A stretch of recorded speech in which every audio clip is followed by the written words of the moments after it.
Perkenalkan, saya Putri Wardilawati dengan NIM 2210101240. Di sini saya akan menampilkan materi pembelajaran mengenai sistem muskuloskeletal. Fakultas Ilmu Kesehatan, Program Studi Kebidanan, Program Sarjana, dan Pendidikan Profesi Bidan, Universitas Aisyah Yogyakarta. Sistem muskuloskeletal.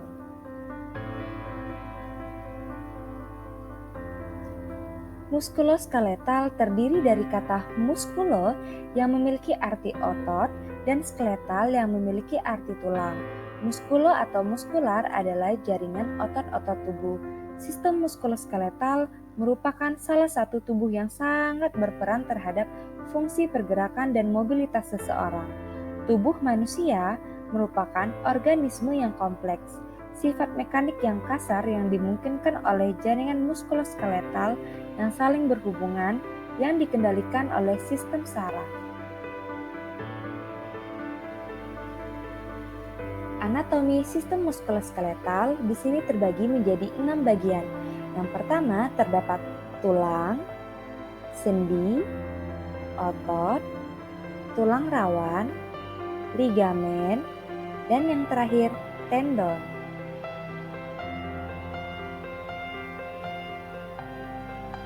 Anatomi yang pertama, tulang. Tulang sendiri merupakan salah satu bagian utama dalam sistem muskuloskeletal yang berfungsi untuk menopang dan memberi bentuk tubuh, menunjang gerakan tubuh, melindungi organ-organ tubuh, serta menyimpan mineral kalsium dan fosfor. Orang dewasa umumnya memiliki sekitar 206 tulang. Tulang terdiri dari lapisan luar dan dalam. Lapisan luar tulang memiliki tekstur keras dan terbuat dari protein, kolagen, serta berbagai macam mineral termasuk kalsium. Sementara itu, bagian dalam tulang memiliki tekstur yang lebih lembut dan berisi sumsum tulang, yaitu tempat diproduksinya sel darah merah, sel darah putih, dan trombosit atau keping darah. Anatomi yang kedua, sendi merupakan sambungan antara kedua tulang. Sendi ada yang bisa digerakkan, tetapi ada juga yang tidak. Sendi yang tidak bisa digerakkan, contohnya adalah sendi yang terdapat di lempengan tengkorak. Sedangkan sendi yang bisa digerakkan meliputi sendi jari tangan dan kaki, siku, pergelangan tangan, bahu, rahang, panggul, lutut, dan pergelangan kaki.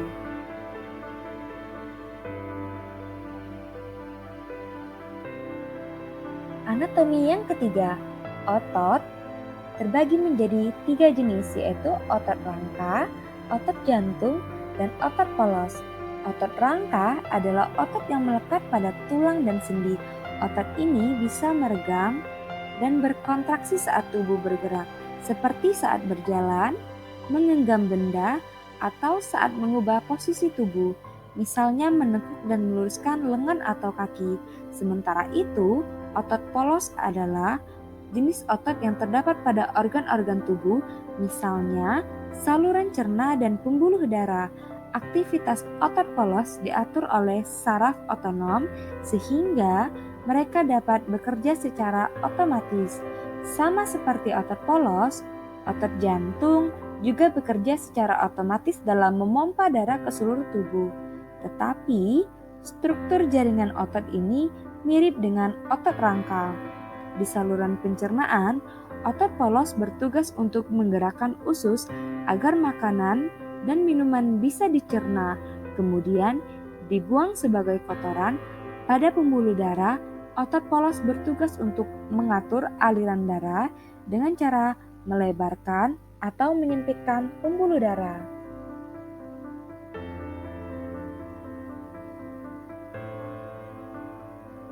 Anatomi yang keempat, tulang rawan.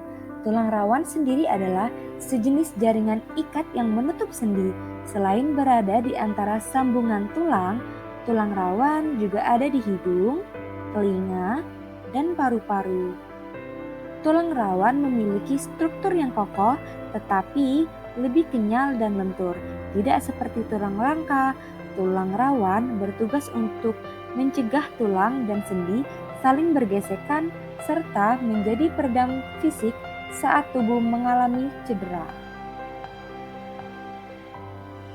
Anatomi yang kelima, ligamen adalah jaringan ikat yang menghubungkan tulang dan sendi. Ligamen terdiri atas serat elastis yang tersusun dari protein. Jaringan ikat ini berfungsi untuk menopang sendi seperti lutut, pergelangan kaki, siku, dan bahu, serta memungkinkan pergerakan tubuh.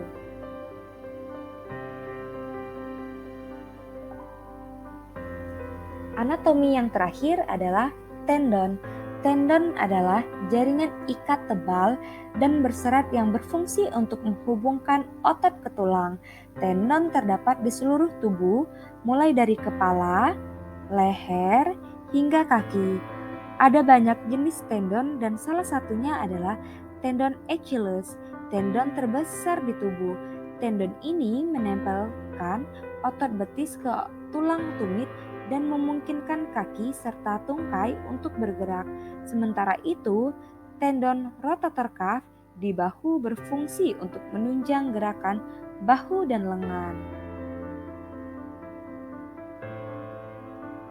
Nah, di sini juga terdapat gangguan pada sistem muskuloskeletal, di antaranya adalah cedera, misalnya patah tulang, dislokasi, cedera otot, dan keseleo.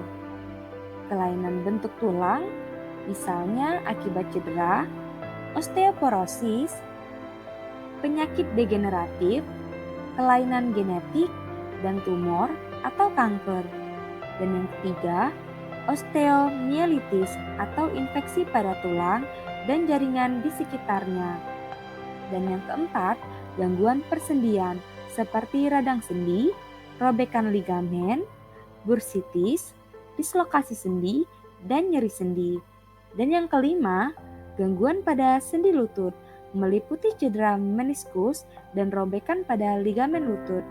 Dan yang keenam, masalah pada otot, misalnya otot robek, atrofi otot, cedera hamstring, dan sarkopenia atau berkurangnya massa otot akibat penuaan. Dan yang terakhir, penyakit autoimun, misalnya rheumatoid arthritis, vasculitis, ankylosing spondylitis, dan lupus.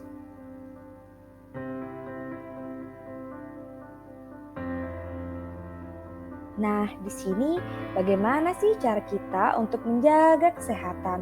Yang pertama, dengan melakukan olahraga secara rutin, misalnya berjalan santai, berenang, latihan, beban, yoga, atau pilates. Perbaiki postur tubuh, yaitu dengan membiasakan diri untuk duduk dan berdiri tegap. Dan yang ketiga, jaga berat badan tetap ideal untuk mengurangi tekanan berlebih pada tulang dan sendi. Dan yang keempat, konsumsi makanan bergizi seimbang, terutama makanan yang mengandung kalsium, protein, dan vitamin D untuk menjaga tulang tetap kuat.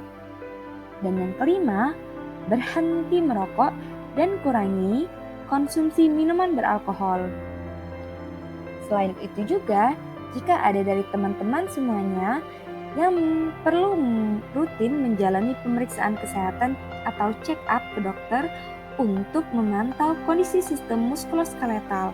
Pemeriksaan ini penting loh dilakukan, terutama pada orang yang sudah berusia lanjut, karena lebih beresiko mengalami masalah tulang seperti osteoporosis. Sistem muskuloskeletal sendiri memiliki peran yang sangat besar dalam gerak tubuh dan kemampuan untuk beraktivitas. Selain itu, terhambatnya gerakan dapat menyebabkan gangguan kesehatan tubuh secara umum.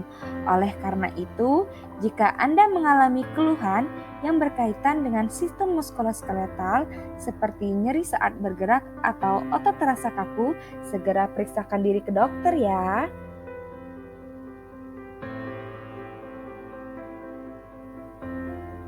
daftar pustaka. Sekian. Terima kasih untuk semuanya teman-teman. Jangan lupa like, komen, dan share ya. Terima kasih. See you.